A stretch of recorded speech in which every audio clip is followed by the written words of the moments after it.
You got people like this around you. Country's full of them now. People walking around all day long, every minute of the day, worried about everything. Worried about the air, worried about the water, worried about the soil. Worried about insecticides, pesticides, food additives, carcinogens. Worried about radon gas, worried about asbestos. Worried about saving endangered species. Let me tell you about endangered species, all right?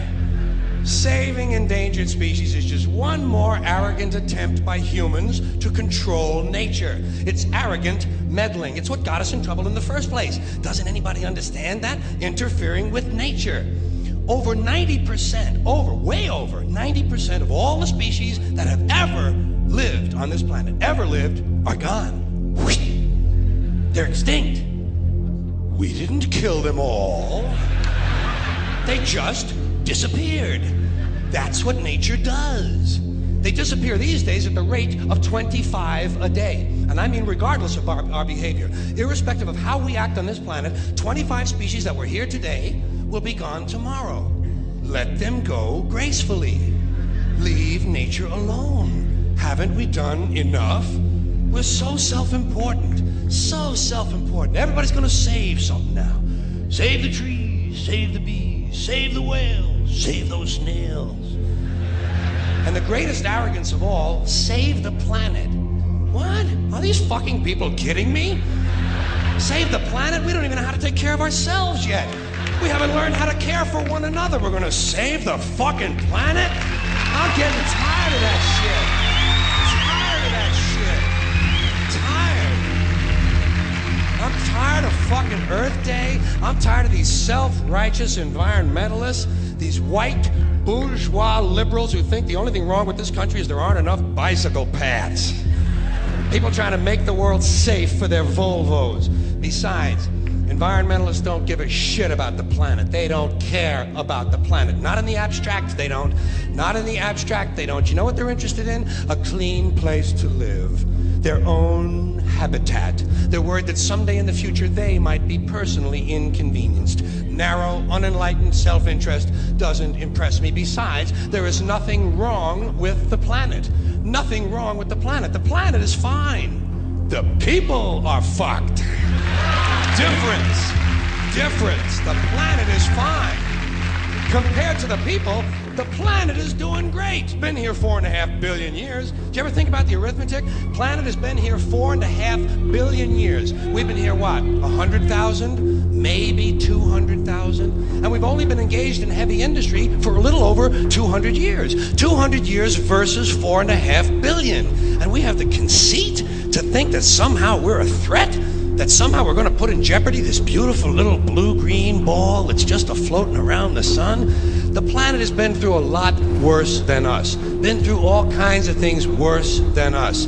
Been through earthquakes, volcanoes, plate tectonics, continental drift, solar flares, sunspots, magnetic storms, the magnetic reversal of the poles, hundreds of thousands of years of bombardment by comets and asteroids and meteors, worldwide floods, tidal waves, worldwide fires, erosion, cosmic rays, recurring ice ages, and we think some plastic bags and some aluminum cans are going to make a difference? The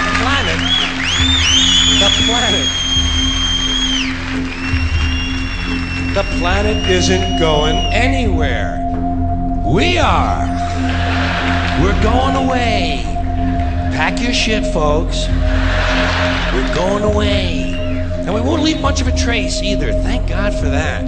Maybe a little styrofoam. Maybe. A little styrofoam.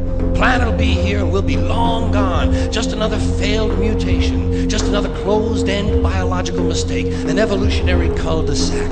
The planet will shake us off like a bad case of fleas. A surface nuisance. You want to know how the planet's doing? Ask those people at Pompeii who are frozen into position from volcanic ash how the planet's doing. Want to know if the planet's all right? Ask those people in Mexico City or Armenia or 100 other places buried under thousands of tons of earthquake rubble if they feel like a threat to the planet this week. How about those people in Kilauea, Hawaii who build their homes right next to an active volcano and then wonder why they have lava in the living room? will be here for a long, long, long time after we're gone, and it will heal itself, it will cleanse itself, because that's what it does. It's a self-correcting system. The air and the water will recover, the earth will be renewed, and if it's true that plastic is not degradable, well, the planet will simply incorporate plastic into a new paradigm, the earth plus plastic. The earth doesn't share our prejudice towards plastic. Plastic came out of the earth. The earth probably sees plastic as just another one of its children. Could be the only reason the earth allowed us to be spawned from it in the first place. It wanted plastic for itself. Didn't know how to make it. It needed us. Could be the answer to our age-old philosophical question, why are we here? Plastic. Assholes. So, the plastic is here, our job is done, we can be phased out now, and I think that's really started already, don't you? I mean, to be fair, the planet probably sees us as a mild threat, something to be dealt with, and I'm sure the planet will defend itself in the manner of a large organism, like a beehive or an ant colony can muster a defense. I'm sure the planet will think of something. What would you do if you were the planet trying to defend against this pesky, troublesome species? Let's see, what went, viruses. Viruses might be good. They seem vulnerable to viruses. And viruses are tricky, always mutating and forming new strains whenever a vaccine is developed. Perhaps this first virus could be one that compromises the immune system of these creatures. Perhaps a human immunodeficiency virus, making them vulnerable to all sorts of other diseases and infections that might come along. And maybe it could be spread sexually, making them a little reluctant to engage in the act of reproduction. Well, that's a poetic note. And it's a start. And I can dream, can't I?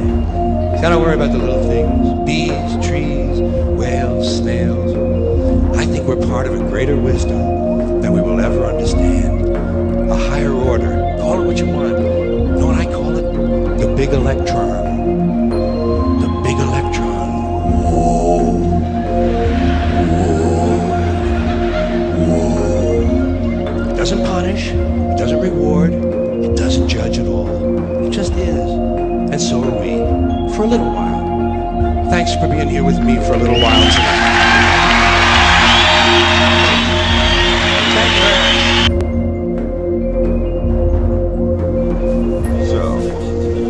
Talking about the thoughts of the unknown, the thoughts of what is out there. You're not talking about God, because God is everything. God is the thoughts of the unknown. So anytime that anybody perceives another thought besides what they think that they are, or that they think that they are perceiving, it's a thought of God. It's unified. Unified. And that whole theory, a whole composition of, everything is a unified theory of basically that everything is unified. Well, that's how I live life. Every moment is different.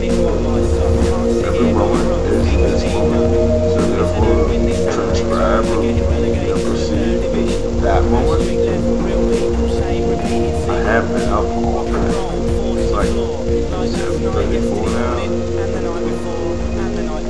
I worked like an overnight, like lock-in for like a Baptist church or something like that.